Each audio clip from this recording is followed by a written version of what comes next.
We're talking more today about fear and how you can handle it in this very confusing 21st century.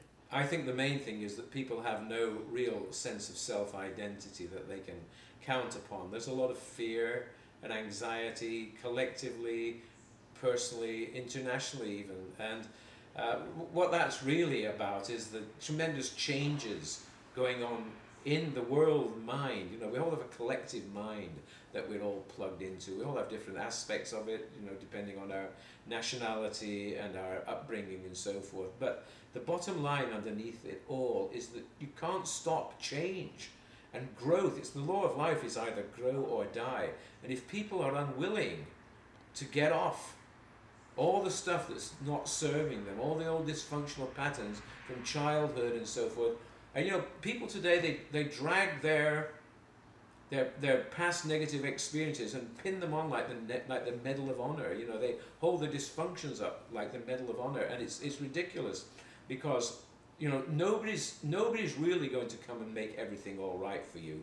You have to do that for yourself. We have to find something within ourselves. You know, with the Alcoholics Anonymous thing, what's the bottom line? What's the key thing that makes that work? It is when an individual finds a way to surrender to a higher power.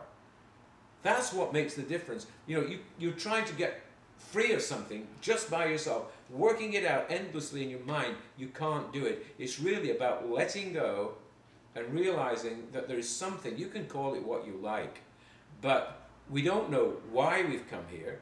We don't know where we're going, and most people don't know who they are. So they create a sense of self-identity that's based around images. The whole of the commercial world works on that, trying to give people a false image, something that is not really them, but they think if they have this or that, then everything's going to be all right. And of course, it doesn't work, because what really works is having a sense and a connection with something within yourself that does not change. And you know that that's there because, look, think of all the different people that you've been in this lifetime. The baby, the growing child, the teenager trying to find out about love, the 20 to 30-year-old trying to figure out what kind of job, what profession, can I have a relationship, can I get married, can I have children?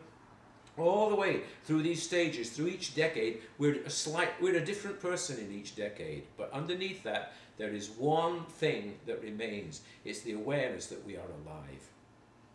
So if we can find a way to connect with that feeling of aliveness within us and keep it healthy and positive and vitalized and interested in our own journey through this life, we won't be so caught up in all the peripherals, all the stuff that the mass intelligence, the mass behaviors, the media and so forth are trying to get us to fixate upon, because those are the superficial waves of change on the lake of human experience. But if we allow ourselves to kind of drop down into the depths of ourselves, into the feeling that I'm connected with that something, whatever it is that I was born with, that part of myself that knows that I am alive, that can look here and see this, can go over here and experience that. So we don't get lost in the experiences, we're more identified with that which is having these experiences, which is the I-ness of our own being.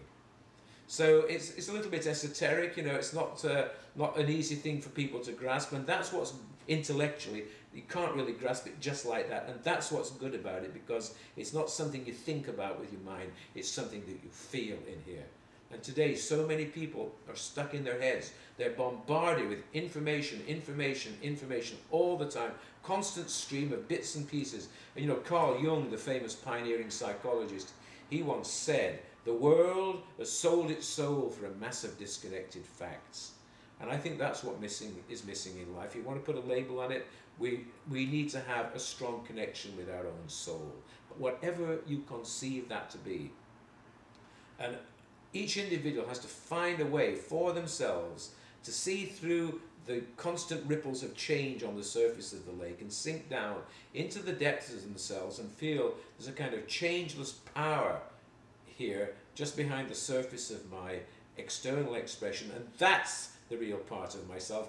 That's the real center. And from that, then I can move out and I can enjoy everything in life that comes to me without getting caught up within it to the point where I lose my sense of self-identity. So that's what I do this all the time myself, all day long, coming back to that centered place so I can enjoy the wonderful expressive experience of being alive on a part of the human race here on earth in a positive way in the 21st century.